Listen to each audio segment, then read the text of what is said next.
1 लाख से ज्यादा लोग बाढ़ से प्रभावित बताए जा रहे हैं। ये देखिए वाराणसी की स्थिति। वाराणसी में गंगा और वरुणा, आप जानते हैं वरुणा और असी की वजह से ही वाराणसी इस जगह का नाम पड़ा है। वरुणा नदी और यहाँ से बहने वाली गंगा जी, ये दोनों ही इस समय खतरे के निशान को पार करके बह रही हैं और बस्तियों तक पानी भर गया है। एक पूरी मंजिल डूब गई है। ये है फिलहाल आध्यात्मिक राजधानी इस देश की जो कही जाती है वाराणसी, उसकी स्थिति पानी की वजह से आप देख रहे हैं। हालांकि यही जल, यही पवित्र जल इस जगह को उसकी विशेष पहचान भी देता है, लेकिन यही इस समय रोज़मर्रा की ज़िंदगी चलाने के राह में समस्या भी बना हुआ है। धर्मनगरी वाराणसी में इन दिनों बाढ़ की दोहरी मार पड़ी है। एक तरफ गंगा का रौद्र रूप दिखाई पड़ रहा है तो दूसरी तरफ वरुणा भी उफना रही हैं और इन सब के बीच में बनारस सिसक रहा है। बनारस के लोग बाढ़ की वजह से परेशान हैं और इस वक्त हमारी मौजूदगी नक्खी घाट इलाके में है और एक नाव पर हम इस वक्त सवार हैं और यहाँ नाव के जरिए हम आपको अंदर के हालात दिखाने की कोशिश कर रहे हैं कि देखिए ये हम एक जो गली है उसके अंदर दाखिल हो रहे हैं। हालांकि ये नाव छोटी है, लेकिन आप ये समझिए कि ये घरों की पहली छत है। आप ये देखिए, ये घरों की पहली छत है, लेकिन इस छत तक पूरे तरीके से यहाँ पर इस वक्त पानी पहुंच चुका है। जो लोग हैं वो अब जो मकान है उसको बंद करके आगे जा चुके हैं, अपना घर छोड़कर जा चुके हैं, क्योंकि पानी जिस तरीके से उनके घरों के अंदर पूरे तरीके से भर चुका है, इसकी वजह से उनको खासी दिक्कतों का सामना करना पड़ा था। लिहाजा लोग जो है वो अब अपने घरों को छोड़कर जो राहत शिविर है वहां पर जा रहे हैं या फिर जो अपने नजदीकी रिश्तेदार हैं उनके घरों की ओर जा रहे हैं। और 1-2 मकान नहीं बल्कि इस मोहल्ले के जो सैकड़ों मकान हैं वो इस वक्त कुछ इसी तरीके से पानी में पूरी तरीके से लबालब भरे हैं। और आप देखिए कि घरों की जो पहली मंजिल है वहां पर एक तरीके से नाव चल रही है। महाकुंभ को लेकर दुनिया भर में सुर्खियां बटोर चुका यूपी का प्रयागराज आज सैलाब की आगोश में है। प्रयागराज जहां गंगा, यमुना और सरस्वती का संगम आस्था का प्रतीक माना जाता है, वो आज बाढ़ की त्रासदी में डूबा हुआ है। जिधर तक नजर जा रही है सैलाब का समंदर है। जरा सोचिए, लोग दूर दराज से मां गंगा में स्नान करने के लिए आते हैं। देश के कोने कोने से बल्कि विदेशों से भी लोग श्रद्धालु जो हैं वो महाकुंभ में आए। मैं खुद यहाँ महाकुंभ के वक्त तकरीबन 1 महीने तक रही और मैंने देखा कि आस्था का संगम यहाँ कैसे हिलोरे मार रहा था। लेकिन आज जो गंगा का स्तर है वो लोगों के घरों तक दाखिल हो चुका है। और आपको जरा, मैं गंगा घाट से सटे हुए जो इलाके हैं, ये दारागंज के आसपास का इलाका है, यहाँ पर जरा आप देखिए कि लोग अब निचली मंजिल पर तो रह ही नहीं सकते, क्योंकि ऊपरी मंजिल के लगभग करीब जो गंगा का स्तर है वो पहुंच चुका है। और लोगों को कितनी दिक्कत हो रही है इसका अंदाजा आप लगा सकते हैं कि पूरा का पूरा जो ग्राउंड फ्लोर है लोगों को खाली करके ऊपरी मंजिलों पर शिफ्ट होना पड़ा है। जरूरत के सामान के लिए भी वो निकल नहीं सकते। अगर किसी को कहीं जाना भी है तो या तो नाव से जाना पड़ेगा या तो नहीं जाना पड़ेगा। जो टीमें हैं, जो बहुत सारे ऐसे स्वयंसेवी संगठन हैं या फिर एनडीआरएफ की टीमें, एसडीआरएफ की टीमें जो लोगों तक रेस्क्यू का सामान पहुंचा रही है, खाने पीने की जो जरूरी चीजें, ताकि लोगों को भूखा ना सोना पड़े। स्थिति इस तरीके की है। आप देखते चलिए, अगर आप देखेंगे जहां तक भी तो आपको सिर्फ यही घर नजर आएंगे जो डूबे हुए। अगर जितनी आगे हम जाएंगे इस संगम तट पर, उतनी दूर तक लोगों के घर जलमग्न नजर आ रहे हैं और लोग अपने घरों में किसी तरीके से वक्त बिता रहे हैं। ये हाल है। धीरे धीरे करके आपको एक एक तस्वीर times now Navbharat ground zero से दिखाता रहेगा। लेकिन आप ये जरूर समझिए कि मैं जहां पर इस वक्त मौजूद हूं, जहां पर मैं नाव से चल रही हूं, यकीन मानिए अभी से 7 से 8 महीने पहले जब मैं यहाँ पर मौजूद थी महाकुंभ के वक्त, तो इससे बहुत आगे तक हम पैदल जाया करते थे। बहुत दूर तक, तकरीबन आप मान लीजिए कि आधे किलोमीटर के आसपास तक हम पैदल जाया करते थे। जो घाट बनाए सीढ़ियों के जरिए नीचे उतर के तब हमें गंगा में स्नान करना पड़ता था। लेकिन अभी तो देखिए इतनी ऊपर तक गंगा आ चुकी है, जलस्तर इतना ज्यादा बढ़ गया है कि इतनी दूर से ही अब नाव पर बैठ करके हमें निकलना पड़ रहा है और आप तक तस्वीरें पहुंचानी पड़ रही हैं। प्रयागराज शहर के निचले इलाकों में पानी का कहर इस कदर बरपा है कि लोग अपने ही घरों में कैद होकर रह गए हैं। पहली मंजिल तक पानी भर चुका है और अब नावें ही बाढ़ में घिरे लोगों का सहारा है।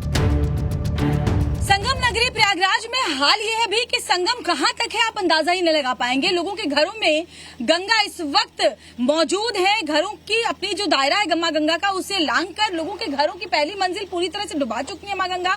अब जो फर्स्ट फ्लोर है वहां पर अगर बारिश और होती रही तो ऐसे ही होगा। देखिए, अगर किसी के घर में जाना है, जैसे कि मैं जा रही हूँ, तो कैसे जाएंगे? यहाँ नीचे सीढ़ी लगी हुई है। ये फर्स्ट फ्लोर है, पहली मंजिल है घर की। अब देखिए, यहाँ तक जाने के लिए आपको नाव से तो पहले आना पड़ेगा और उसके बाद आपको सीढ़ियों के सहारे ये पहली मंजिल पर जाना पड़ेगा। ये फर्स्ट फ्लोर है। मैं बार बार आपको इसलिए कह रही हूँ ताकि आप ये अंदाजा लगा पाए। अगर मेरे विजय आपको सत्येंद्र दिखा पाए, ये जरा देखिए, ये विजुअल्स देखिए, ये यहाँ पहली मंजिल और पहली मंजिल के नीचे तक पूरा का पूरा पानी, यानी करीब 15 फीट पानी यहाँ पर है। और क्या दिक्कत हो रही है? नीचे दुकान था, बंद हो गया है सब कुछ। अच्छा, जो नीचे पहली मंजिल की पूरी दुकान थी, बंद हो गई है? ये सामान रखा हुआ है सब। अच्छा, तो आप लोग सारा सामान दुकान का निकाल के ऊपर ले आए? सब ऊपर ले आए, बहुत दिक्कत होती है। तो आपका रोजगार वगैरह तो सब बंद हो गया होगा? सब बंद है। किस चीज की दुकान थी?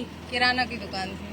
अच्छा, किराना की पूरी दुकान थी। सब बंद हो गया। हाँ। राशन पानी की किस तरीके से क्या दिक्कत वगैरह होती होगी इस तरह से? मतलब कैसे आप लोग मैनेज करते हैं? सामान उमान लाना हो बाहर से तो? अब यही नाव लगा रहता है, अपना सुबह शाम जाते हैं। हम तो जाते नहीं है, घर वाले जाते हैं, अपना ले आते हैं।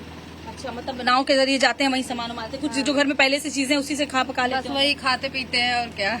अब यहाँ से जाने के लिए आपके पास सिर्फ एक जरिया है, वो है नाव। मैं कोशिश करूंगी कि आपको थोड़ा और भी तस्वीरें दिखाऊं लोगों के घरों के अंदर की, ताकि आप समझ पाए कि कैसे लोगों के घरों के अंदर बिल्कुल गंगा जो है वो इस वक्त मौजूद है। जो सीढ़ी है दीदी, वहां से आपको पानी नीचे पूरा है ना? आइए, मैं आपको घर के अंदर लेकर चलती हूँ। आइए दीदी, आप भी मुझे जरा दिखाइए।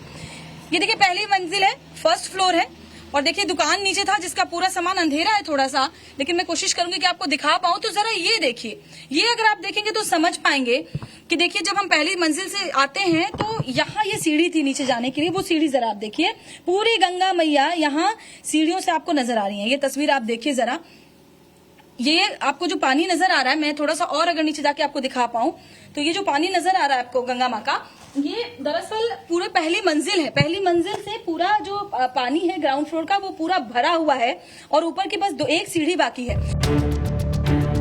बाढ़ ने न सिर्फ लोगों के घरों को डुबाया है, बल्कि उनकी उम्मीदों को भी डुबा दिया है।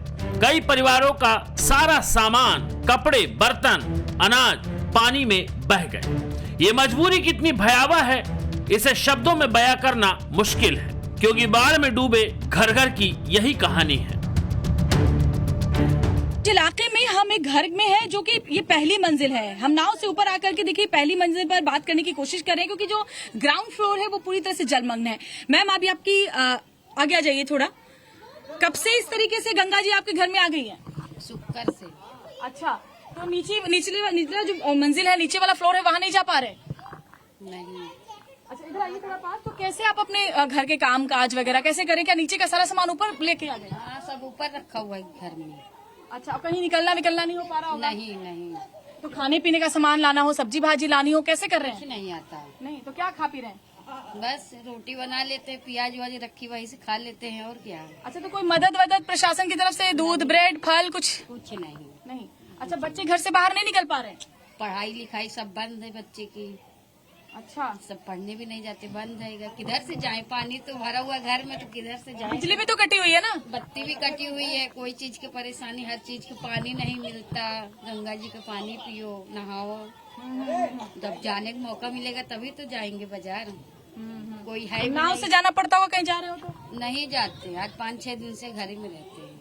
अच्छा, अब इतना ऊपर कौन कूदेगा नाव से? हाँ, ये तो है कि बहुत, देखिए बहुत ऊंचाई है। नाव से भी आपको अगर यहाँ तक आना है तो पानी में भी तो चले जाएंगे, तैरना भी तो नहीं आता, तो कौन ला के देगा? कोई नहीं देता। देखिए ना, बिजली है ना, घर में राशन है, लोगों की परेशानी इतनी ज्यादा बढ़ी हुई है कि गंगा जी बिल्कुल उनके घर की पहली मंजिल को पूरी तरह से डुबा चुकी हैं। और ऐसे में पहली मंजिल पर लोग शिफ्ट हो चुके हैं, लोगों के घरों के अंदर जो पानी है वो दाखिल हो चुका है। और ऐसा बस मानिए कि अपने ही घरों में लोग कैद होकर के फिलहाल दारागंज इलाके में रह चुके हैं। बाढ़ में घिरे इन लोगों की सबसे बड़ी शिकायत है कि सरकारी राहत उन तक नहीं पहुंच रही। कुछ स्वयंसेवी संगठन मदद के लिए आगे आए तो हैं, लेकिन ये समंदर के सामने एक बूंद की तरह है।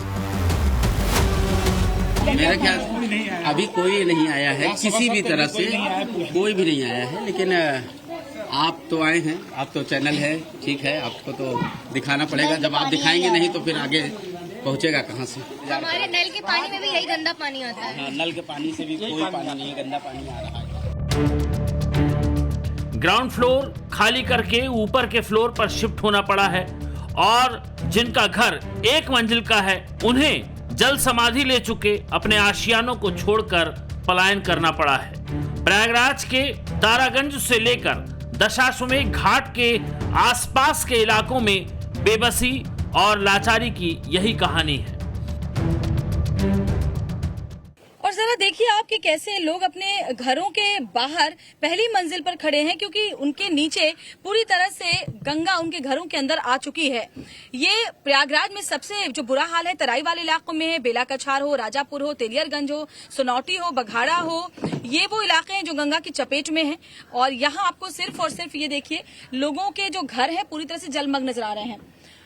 अगर कहीं किसी को निकलना होता है तो नाव ही एकमात्र जरिया है जिसके हिसाब से वो जा सकते हैं, जिसके मदद से वो जा सकते हैं, वरना उनके लिए अपने घरों से निकलना भी बहुत मुश्किल हो गया है। इस इलाके का दारागंज से सटा हुआ इलाका है। ये संगम क्षेत्र है दशाश्वमेध घाट के पास, जहां पर आपने देखा होगा कुंभ के वक्त लोग करोड़ों की तादाद में स्नान करने के लिए आते थे। अभी लोग अपने घरों के अंदर ही हैं। छोटे छोटे बच्चे देखिए न स्कूल जा पा रहे हैं, न खेलने जा पा रहे हैं, अपने घरों की पहली मंजिल पर हैं। और आप देखिए अगर किसी के को भी घर में जाना है, मैं कोशिश भी करूंगी कि कुछ घरों के अंदर जा पाऊं और वहां पर आपको हालात दिखा पाऊं। लेकिन सबसे पहले ये देखिए कि पहली मंजिल है, ये फर्स्ट फ्लोर है और ये वो घर है जो आप अभी देख रहे होंगे, जो वीडियोस बहुत सारे वायरल हो रहे हैं एक दरोगा जी के। ये वही घर है जहां से कूदते हुए आपको स्नान करते हुए वो कई बार नजर आए हैं। ये वो घर है, यानी कि जो पूरा का पूरी गली है वो इसी तरीके से जलमग्न है। और फर्स्ट फ्लोर, सोचिए जो फर्स्ट फ्लोर है वही लोग अभी इस वक्त रह पा रहे हैं, क्योंकि नीचे का जो तल्ला है वो पूरी तरह से जलमग्न हो चुका है, पानी अंदर घुस चुका है, दाखिल हो चुका है। वो प्रयागराज जो चंद महीने पहले दुनिया भर के तीर्थ यात्रियों का स्वागत कर रहा था, आज अपने ही लोगों की बेबसी का गवाह बन रहा है। गंगा का जल स्तर किस कदर बढ़ा है, दशाश्वमेध घाट की इन तस्वीरों से समझिए, जहां स्वागत द्वार का सिर्फ ऊपरी हिस्सा ही डूबने से बचा है। ये वो दशाश्वमेध घाट है जिसको आपने अभी से तकरीबन 7 से 8 महीने पहले महाकुंभ के दौरान देखा होगा। लोग यहाँ पर आस्था की डुबकी लगाने के लिए करोड़ों की संख्या में आते थे। और ये जो घाट है ये खासतौर पर इसलिए तैयार किया गया था ताकि लोग यहाँ जाकर के बहुत ही आसानी से स्नान कर पाएं। लेकिन अब देखिए आपको सिर्फ जो ऊपरी हिस्सा है दशाश्वमेध घाट का वही नजर आ रहा है, क्योंकि नीचे का जो पूरा घाट है उससे कई फीट ऊंचा तक पानी जो है वो भरा हुआ है। यानी कितना ज्यादा जलस्तर बढ़ा हुआ है ये आप इन तस्वीरों को देखकर अंदाजा लगा सकते हैं। बाढ़ ने सिर्फ घरों को ही नहीं डुबोया, बल्कि लोगों के सपनों को भी तहस नहस कर दिया। दुकानें बंद हैं, रोजगार ठप है, स्कूलों में ताले लटक रहे हैं और लोग घरों में कैद हैं। आप लोगों के नीचे पहले फ्लोर पर जो सामान था, क्या क्या सामान था, वो सब कहाँ गया? शिफ्ट कर दिया गया है, हट जाओ, दूसरे रूम में शिफ्ट कर दिया गया है सबको, नीचे के सामान को। तो किचन आपका नीचे था कि ऊपर? किचन नीचे ही था, तो सब सामान हाँ सब ऊपर ही शिफ्ट हो गया है। अच्छा, तो पहली मंजिल तक तो जा ही नहीं सकते आप लोग, क्योंकि तो पूरा पानी है। नहीं जा सकते ऊपर पहली मंजिल से। अगर मैं विजय सत्येंद्र आपको दिखा पाए तो वो जो लाल आपको ग्रिल नजर आ रही है वो इन लोगों का किचन है और वहाँ सर से ऊपर तक पानी है। तो आप अंदाजा लगा सकते हैं कि वहाँ कोई नहीं जा सकता। किसी तरह सीढ़ियों के सहारे पकड़ पकड़ के ऊपरी मंजिल तक जाते हैं और वहाँ जाकर के ये लोग अपना घर जो है, घर का सारा सामान शिफ्ट कर चुके ऊपर ही रहते हैं। मैं जिस छत पर बैठी हूँ, ये जो छत है एस्बेस्टस की छत आपको दिखाई दे रही है, इसके अंदर पूरा सामान भरा हुआ है जो पानी से डूब चुका है, पानी से बिल्कुल खराब हो चुका है। भैया आपका ही है ये वाला? अच्छा, क्या क्या फिर से एक बार बताइए क्या क्या सामान है इस घर? टेबल है, कुर्सी है, कैमरे लगे थे, कैमरे लगे हैं, वो सब छूट गया। सोफा सेट है, वो सब बिल्कुल निकल नहीं पाए हैं। ये आपका ड्राइंग रूम था क्या? नहीं, ये थोड़ा बैठक जैसा बनाया है। बैठक जैसा। तो इनके घर का ये बैठक है जहाँ पर मैं जिसकी छत पर बैठी हूँ। अब आप सोचिए कि कितना नुकसान है। इसमें पूरा सामान भरा हुआ है लेकिन वो पानी की वजह से खराब हो चुका है। और ये मैं सोचिए घर के अंदर उसकी छत पर बैठी हूँ और जरा देखिए, अगर मेरे बगल में देखेंगे तो आप अंदाजा लगा सकते हैं कि पानी छत तक आ चुका है। किसी तरह ये लोग करीब पानी होगा, 10 से 12 फीट करीब पानी है यहाँ पर। परेशानियाँ तो बहुत है। ये घर इन लोगों के लिए सुकून का आशियाना हुआ करते थे, लेकिन आज पानी की कैद में है। कई परिवारों ने अपने बुजुर्गों को तीसरी मंजिल पर शिफ्ट कर दिया है ताकि अगर जल स्तर और बढ़े तो उनकी जान को कोई खतरा ना हो। सोचिए लोगों की जिंदगी अभी बहुत मुश्किल हो चली है। ये तमाम वो इलाके जो यहाँ से सटे हुए, गंगा घाट से सटे हुए इलाके हैं जहाँ बहुत ज्यादा पानी भरा हुआ है और लोगों के घरों की पहली मंजिल पूरी तरह से डूब गई है। 10 से 15 फीट पानी जो है वो अलग अलग इलाकों में भरा हुआ है। बाढ़ की इसी त्रासदी के बीच सोशल मीडिया पर यह दावा किया जा रहा है कि बिग बी यानी अमिताभ बच्चन का घर भी पानी में डूबा हुआ है, लेकिन नवभारत की फ्लड रिपोर्ट में यह दावा झूठा निकला। अमिताभ बच्चन का घर शहर के बीचों बीच है जहां पानी नहीं है। अमिताभ बच्चन का घर डूब गया, इस तरह के दावे किए तो ये मतलब बड़ी अजीब सी है कि फिर हमने सबको समझाया कि जो ऑफिशियल वर्जन होगा वो हम आपको बता देंगे, और अगर खतरे की ऐसी कोई बहुत ज्यादा बात होगी तो हम लोग खुद